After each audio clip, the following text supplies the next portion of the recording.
I can see this bottom line and this top line are parallel, but this line and this line over here are not parallel. How do you think you would draw that shape?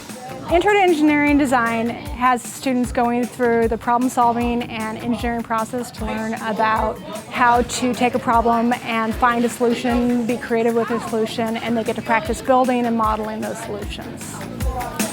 We've worked on a AFO, which is like a boot to help people with certain disabilities. Yeah, I believe it's cerebral palsy. We just making models to help other people. Like modeling and designing can like teach you like how to create stuff for like future jobs and stuff.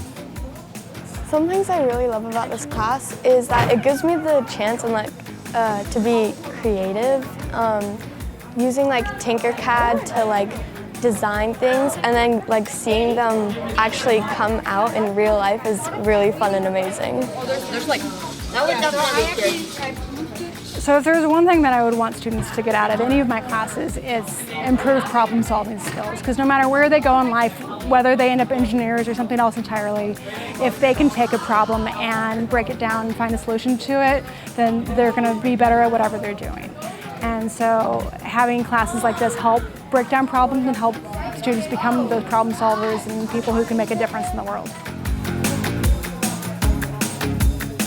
In art last year, I learned how to draw, and this is like similar to it. It's just digital drawing, and I'm kind of good at that and imagining 3D models and stuff.